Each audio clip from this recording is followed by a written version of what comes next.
Sometimes silence feels louder than a scream, especially when you're the only one at the table not talking. Dad, we were thinking, maybe it's time to knock this wall out, my son said, waving his fork toward the kitchen as if it were already gone. His wife giggled. Open concept, so much more modern, and honestly, do old men really need kitchens? They laughed, both of them, right there, sitting at the table I built with my own hands, eating the roast I seasoned, drinking from the glasses my late wife picked out 40 years ago at a garage sale in Shelby. I didn't say a word, just sliced my meat, chewing like the taste had vanished. I mean, she continued, nudging her wine glass, we could set up a little kitchenette in your room, something simple, you'd still have your space. He nodded. You'd be more comfortable, Dad, less stuff to trip on. More like less stuff between them and the deed. I pushed my chair back and stood slowly. My knees cracked the way they always did in winter, but my hands didn't shake. Not yet. I'll make tea, I said. Oh, no need, my daughter-in-law said quickly. We were thinking of switching to green tea anyway. Less caffeine, better for the heart. I'm not dead yet, I muttered. What was that? My son asked, eyes narrowing. I didn't answer. The kettle whistled before I could. As I stood there at the stove, their voices dropped, whispering about backsplash tiles and removing that ugly linoleum. I stared down at the kettle's chrome top. My reflection stared back, warped and hollow.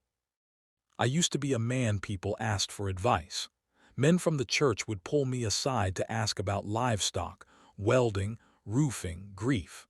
Now I was a project they couldn't wait to finish, something between a burden and a zoning issue. If anyone's listening, don't make the mistake I did. Don't outlive your usefulness in someone else's house, especially when it's your name on the title. Dad, my son said loud again, you've been quiet tonight. I poured the tea, nothing to say. You sure? We just want what's best for you. I brought the cups to the table, set one in front of each of them, none for me. My throat had gone dry with something thicker than air. Did you ever think what I want? I asked.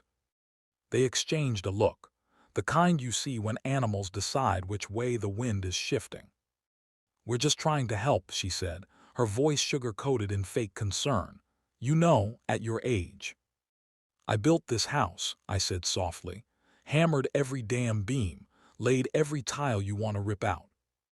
That was a long time ago, Dad, my son said. It's a different world now. Is it? I smiled, but it didn't reach my eyes. Funny thing, kitchens still have walls, families still need tables. I left the room, let them sit there in the silence they created. The dishes clinked faintly behind me, not from gratitude, from calculation, from their mouths moving without a single taste of shame. I stood in front of the kitchen window, the lights from inside painting a faint glow across the glass. My reflection stared back, half shadowed by steam, half lit by the past. Maybe I don't need a kitchen, but I damn sure built this one. Some betrayals don't come with shouting or fists. They come quietly, with a locked drawer. I noticed it on a Wednesday morning. The light through the window hit my old dresser just right, and that bottom drawer, the one with Martha's journals and the original house deed, had a new shine to it, a keyhole. I hadn't seen that lock used since the 70s. I knelt down, tugged gently, nothing. Upstairs, laughter, the kind that made my gut twist. At breakfast I asked, did either of you lock my drawer? My daughter-in-law blinked, then smiled too quickly. Oh, I was just helping organize some of your old things. Thought it'd be good to keep important documents secure. Organize? I asked, keeping my voice level. She nodded. It's just paperwork, Dad, nothing exciting. My son stayed silent, eyes glued to his phone. That night I couldn't sleep. The walls felt thinner. Their voices filtered through the hallway like fog. Did you get the valuation papers? She whispered. Next week, he replied. Once he signs, we list. List what? I rolled onto my side and stared at the shadows on the wall. My late wife used to write in that journal every week. Pages filled with garden notes, recipes, quotes from her Bible, and notes about the house, the land, her wishes. She was the careful one. I was the stubborn one. "Don't let them take what you built," I heard her say, not in a ghostly way, just in that quiet memory place grief likes to linger. The next morning I found a moving catalog tucked into the kitchen trash. Luxury condos for active seniors, golf course views, weekly housekeeping. It wasn't addressed to me, it was addressed to them. I sat at the table with a cup of black coffee, letting the heat work through my hands. My son breezed through the kitchen, tie half done. "You need anything from town?" he asked. "Just my drawer key," I said. He stopped. "What?" "My drawer," I repeated. "I'd like my things back." He scratched his neck. "Oh, I think Sarah has the key. She was organizing something. Can't remember." "You should remember, it's mine." He didn't answer, just nodded, mumbled something about a meeting and left. That night they made spaghetti and didn't offer me any. I didn't mind the hunger. I was full of something else now. I watched them eat. Watched the house I built turn into something they thought belonged to them. It was already slipping through my hands. I just hadn't signed it yet. Later in the quiet, I went to my wife's jewelry box, still untouched, still hers. I opened the lid. Her wedding ring was there, resting in its little velvet nest. I held it between my fingers, the gold still warm from the last time she wore it. I remembered her voice again, quiet but firm. "If they come for this place, don't let them do it quietly. Make them earn every inch." I stood in the hallway, listening to the hum of the dishwasher and the quiet laughter coming from the living room. And in that moment, I knew exactly what they were planning. The only question left was what I was going to do about it. Some invasions don't start with guns, they start with clipboards. The gravel popped under the tires of a car I didn't recognize, sleek, black, too polished for a place like this. I watched from the porch, coffee in hand, as a man in khaki stepped out with a leather satchel and a measuring wheel. My son followed him, smiling. "Morning, Dad, this is Greg, just a buddy from town. He works in real estate. Thought I'd show him the place." "Show him the place?" I asked. Greg smiled politely. "Won't be any trouble, sir, just doing a little walk through." I said nothing, just sipped my coffee and stepped aside. They walked the perimeter. The appraiser measured siding lengths, windows, distances from well to fence line, took photos of the roof angles. The barn, even the old smokehouse that hadn't seen use since Martha passed. Inside, I watched from the hallway as Greg clicked his pen and took notes. "Lot of square footage here," he said. "Good bones." My son nodded like a landlord. "Yeah, it's just time. We think it's time." "We think." I stepped into the room. "You planning something, boy?" He looked up, smiled. "What? No, just curious what it might be worth is all." "Seems like a lot of curiosity lately," I said. "Locked drawers, secret phone calls, visitors who don't knock." Greg shifted awkwardly. "I'll just finish up outside." My son waited until he left the room, then dropped the charm. "You always assume the worst, Dad." "Hard not to when you act like I died 2 months ago instead of your mother." His jaw tightened. "I'm just trying to be practical." "That's one word for it." He didn't respond, just turned and followed Greg back out. That afternoon they left for town, said they had errands, left dishes in the sink and windows wide open. I wandered the house like a stranger in a museum. Each room whispered memories, and every one of them smelled like her. I opened the hall closet and saw the old quilt she made in '79 still folded on the top shelf. Beneath it, a box of old files. That night I took out the trash, something my son hadn't done in weeks. I opened the lid and froze. A printed packet, slightly torn at the edges, smudged with spaghetti sauce. Preliminary purchase agreement was stamped across the top. I pulled it out with shaking hands. The buyer's name wasn't familiar, but the property description was. My name was still on the deed, printed clearly in bold, but the signatures below were blank. Not for long, I guessed. I sat down at my wife's old desk. Her chair creaked beneath me. The drawers still smelled like cedar and lavender. I pulled out an empty notebook, one she'd never used. I opened to the first page and wrote today's date. Appraiser visited. Son introduced him as friend. Took photos, measured. Found draft contract in trash. No signatures yet. I closed the book, hands calm now. If they wanted war, I'd keep records. Grief teaches you the value of quiet people, the ones who listen before they speak. The bell above the diner door jingled as I walked in, the scent of burnt coffee and fried eggs thick in the air. Helen was already there, sitting in the corner booth beneath the same clock that hadn't worked in years.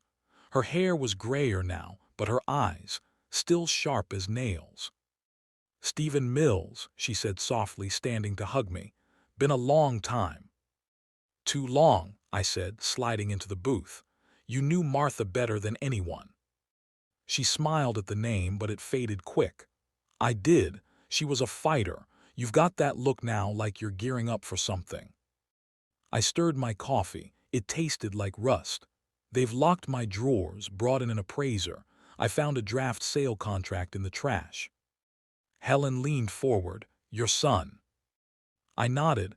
"And his wife. They've been whispering about listing dates, offers." Her expression hardened. "You still hold the title." "For now." "Then they can't sell what's not legally theirs," she said. "But they can trick you into signing.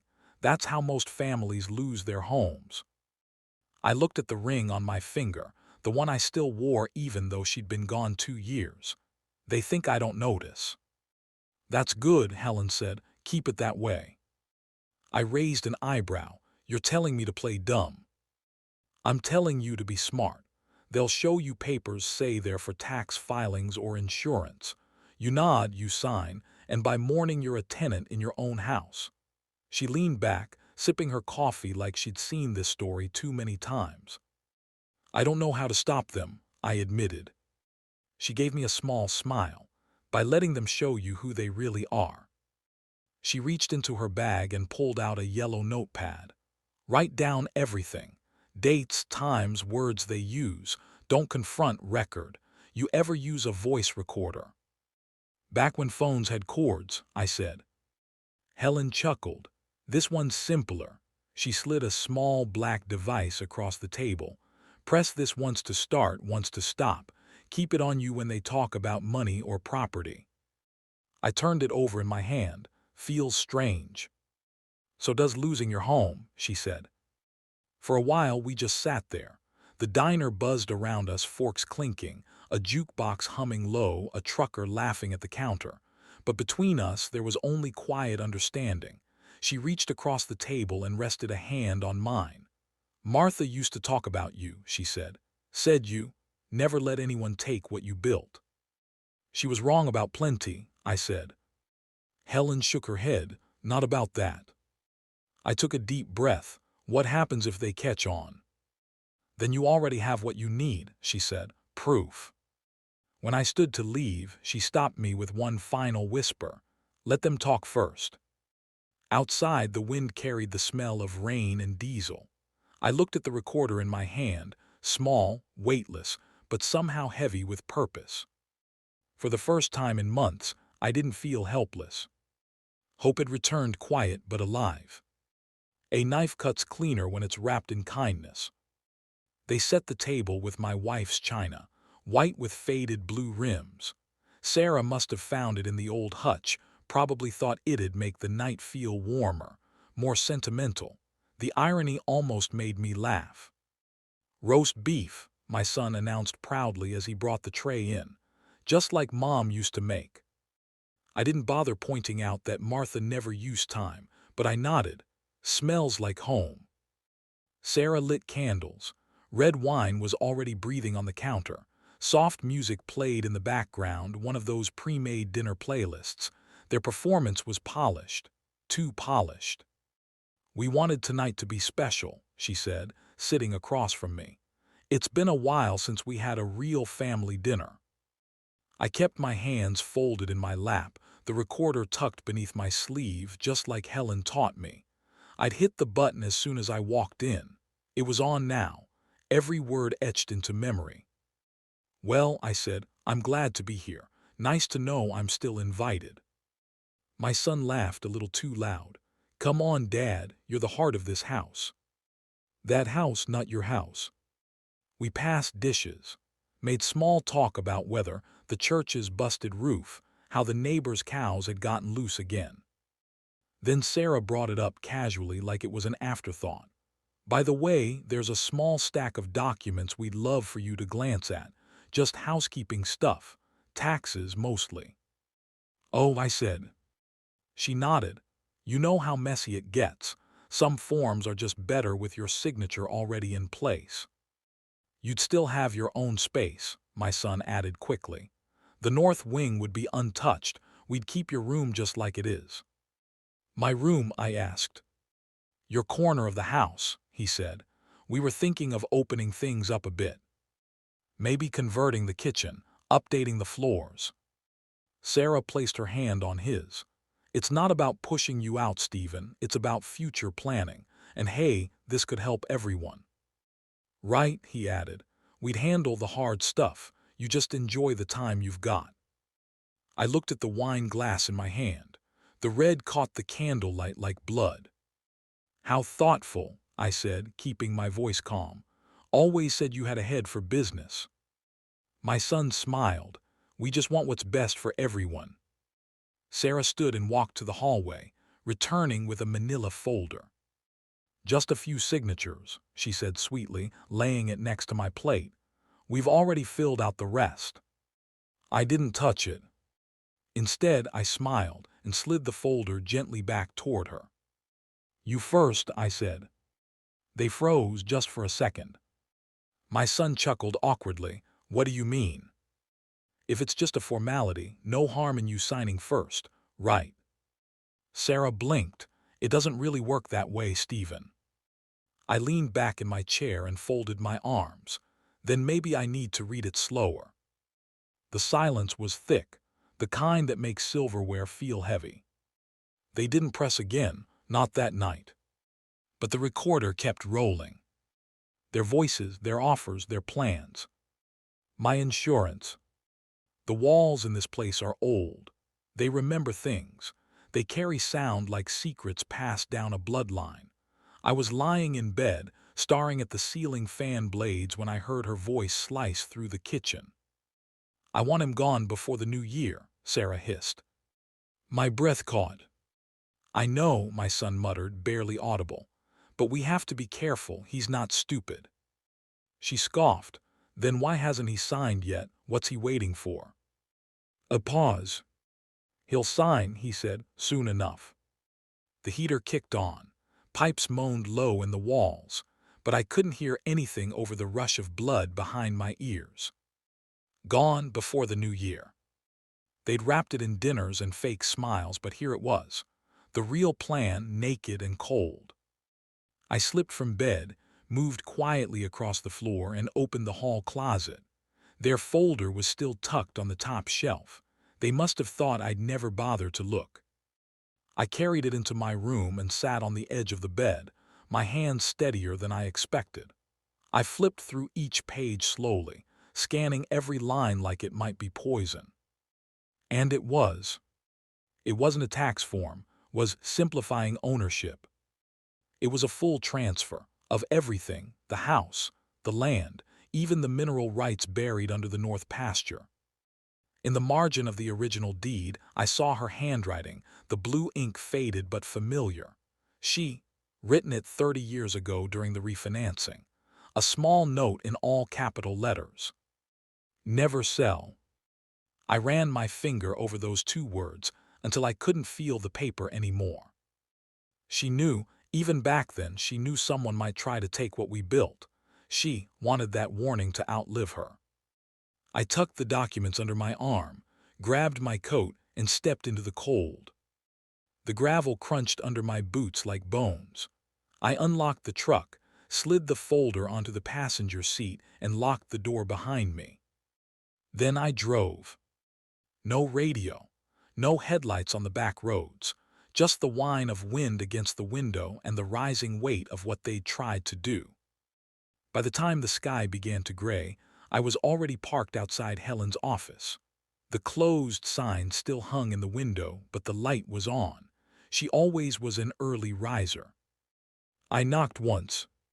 She opened the door in a cardigan and slippers, saw my face, and didn't ask a single question. I held out the folder. It's all in there.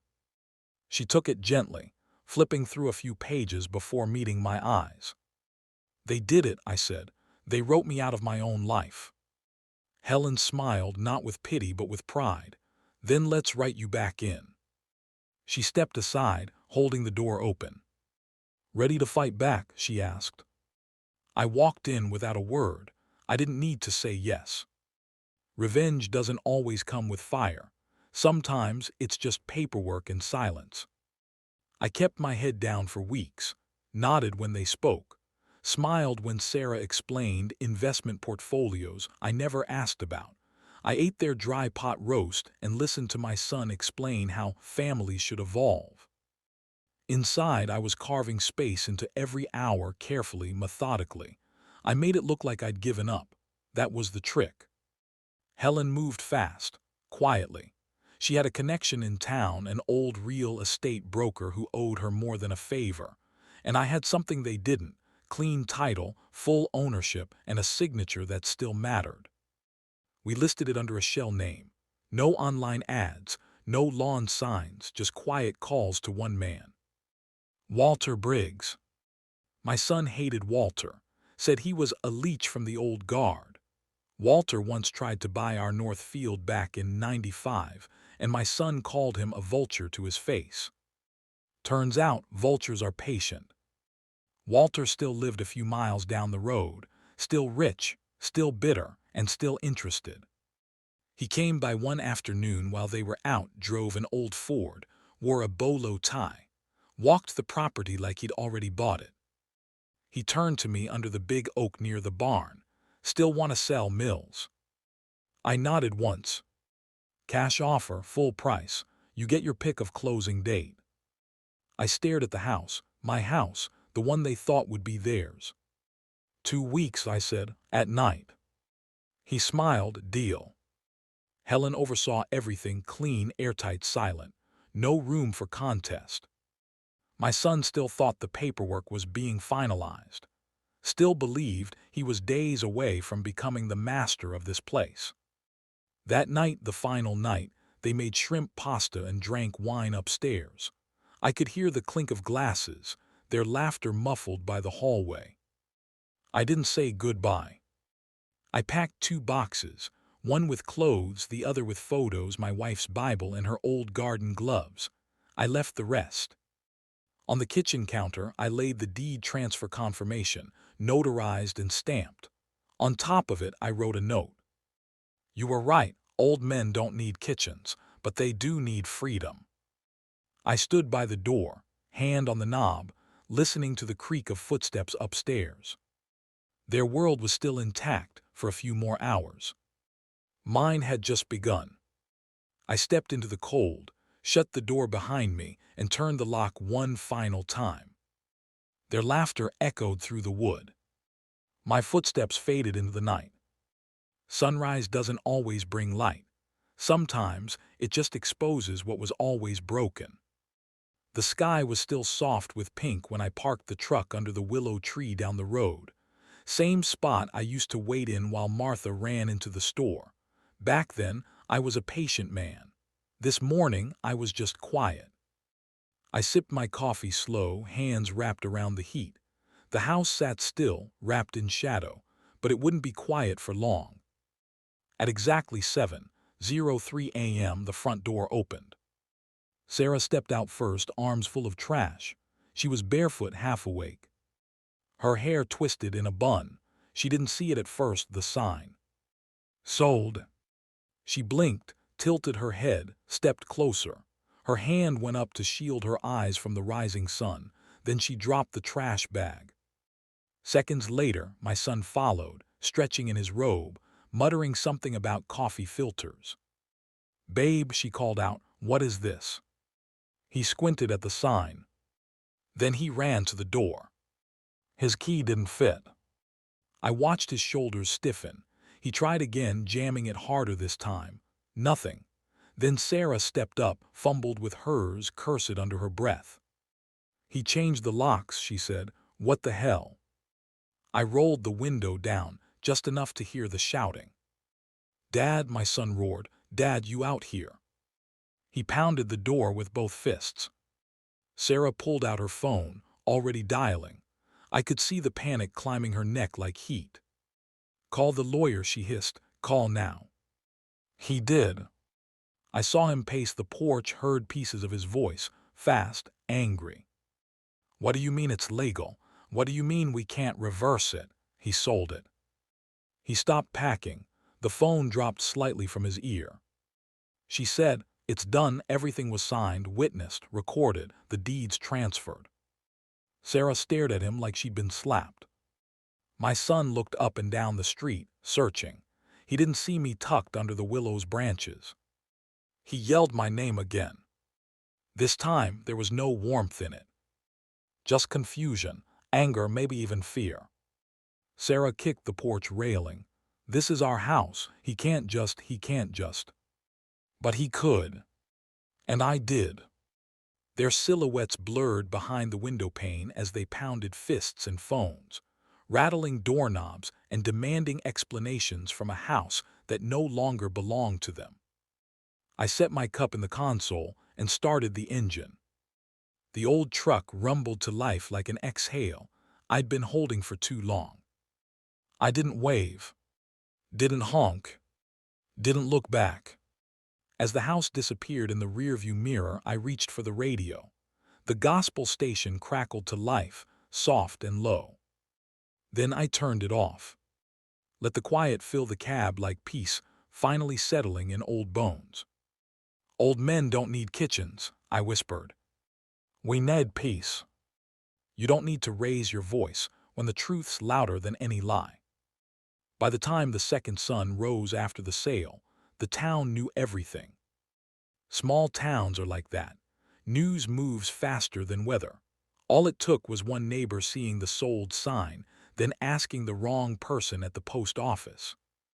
By noon, they'd stitched the story together like gossip quiltwork. My son, the inheritor who tried to skip the waiting.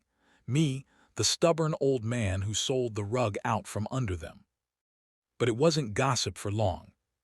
Helen made sure of that. She called me first.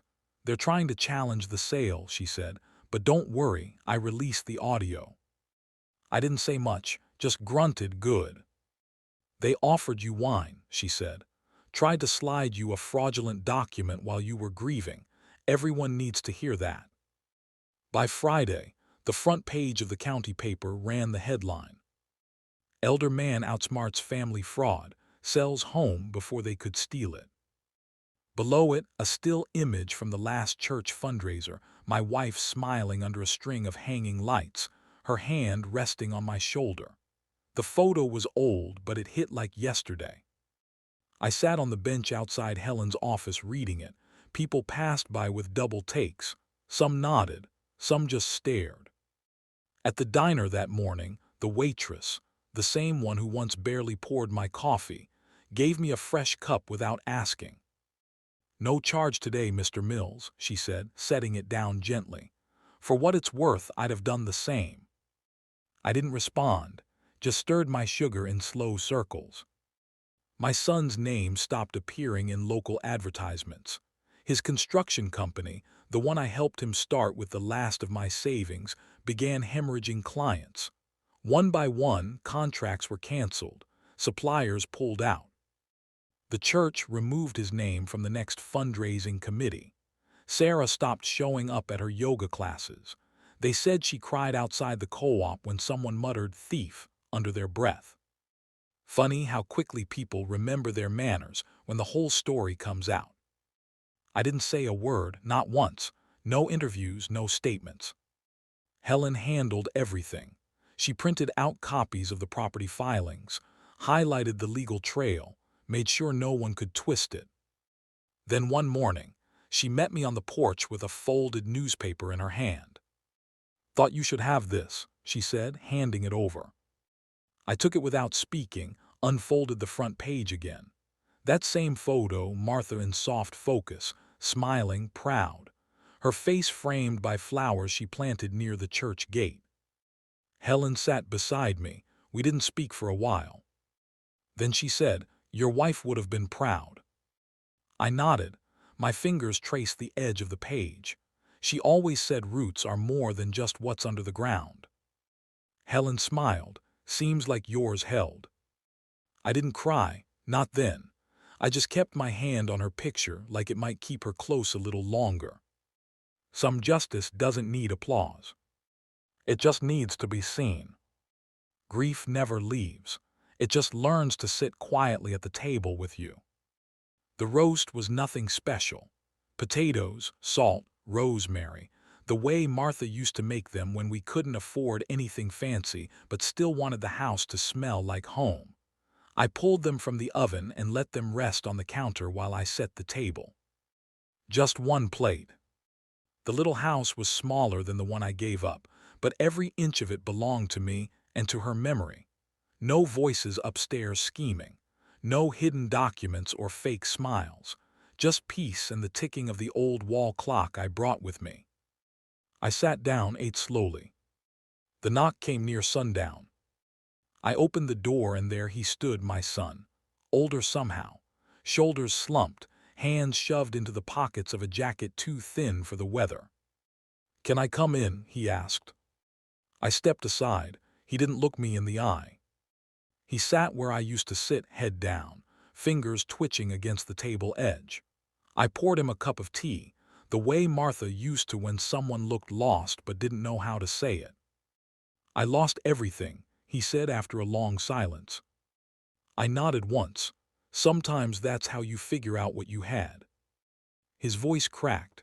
"Sarah left, clients dried up, people don't return my calls." I sipped my tea. That's what happens when you treat people like obstacles. He looked up then, red around the eyes. "I'm sorry, Dad."